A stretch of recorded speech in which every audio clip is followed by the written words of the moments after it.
Hello student, today we shall discuss about the structure of the mitochondria and the singular number पे जिसको mitochondrion कहा जाता है। सबसे ज़्यादा इम्पॉर्टेंट ऑर्गेनेल सिंगल जो सेल होता है यूकैरियोटिक सेल में एक इम्पॉर्टेंट ऑर्गेनेल है mitochondrion because it is responsible for the aerobic respiration. Aerobic respiration में जो ग्लूकोज को तोड़कर जिससे कि एनर्जी रिलीज होती है कार्बन डाइऑक्साइड प्रोड्यूस होता है, ऐसे ये एरोबिक रेस्पिरेशन का साइट होता है माइटोकॉन्ड्रिया। माइटोकॉन्ड्रिया में ये रिएक्शन होता है, लेकिन माइटोकॉन्ड्रिया कहाँ पर एब्सेंट है? It is absent in the prokaryotic cell and in the RBC, right blood corpuscles. और उनके मेनली जो शेप है दिस इज स्फेरिकल और ए स्पायरल, ये अंदर का जो है spiral strip like structures, okay. And it is double membrane structure. Remember this, double membrane मतलब ये दोनों लेयर है उसका, एक बाहर का which is called as the external या outer membrane and the inner membrane which is folded within it. देखो इनर मेम्ब्रेन ज़्यादा बड़ा होने से क्या हो जाता है? फोल्डिंग से। So it is outer membrane and the inner side is called as the inner membrane.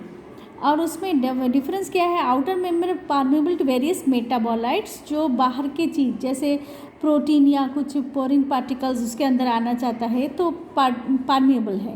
लेकिन इनर मेम्ब्रेन टोटली सिलेक्टिवली पार्मेबल, मतलब हर चीज़ उसको अंदर आने नहीं देगा। पर्टिकुलर चीज़ जो रिएक्शन के लिए चाहिए ऑक्सीडेशन के लिए, बस उसी compounds can enter. And this both membranes are separate by space outer membrane. ये दोनों इसके बीच में एक स्पेस होता है, ये आउटर मेम्ब्रेन और ये इनर मेम्ब्रेन, ये दोनों के बीच में जो गैप है that is called as the space.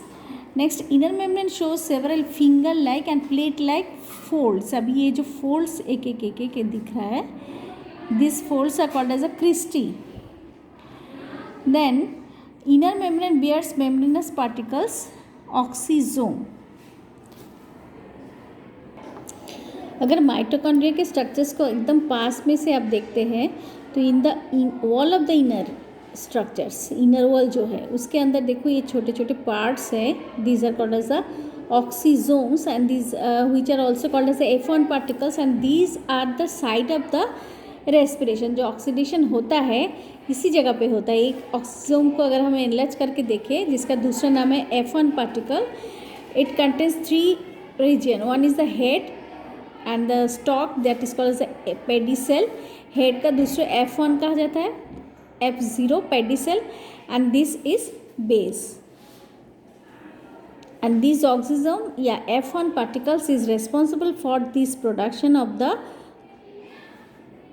Carbon dioxide, जहाँ पे एरोबिक रेस्पिरेशन होगा, ऑक्सीडेशन होके उसमें से रिलीज होगा। So this oxysome is responsible for it. And in the inner membrane a cavity which is present into this side and this cavity contains fluid। एक liquid होना जरूरी है जिसके अंदर बाकी सारे जो कंपाउंड्स है those compounds will be submerged and this cavity या this liquid is called as a matrix। उसके अंदर क्या क्या है? coils of circular DNA। remember this, DNA is present into the mitochondria।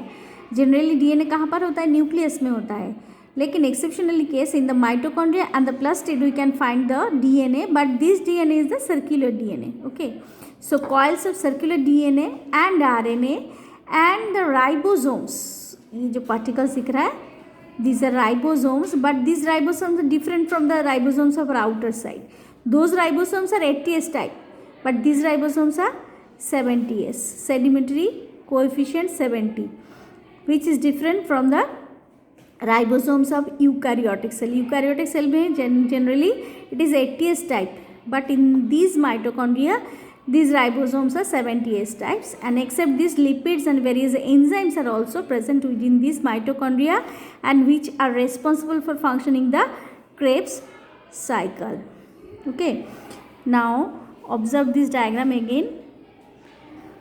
This is DNA, these are ribosomes, within this matrix is present outer membrane, inner membrane and intermediate space. These infoldings are called as a crista, okay.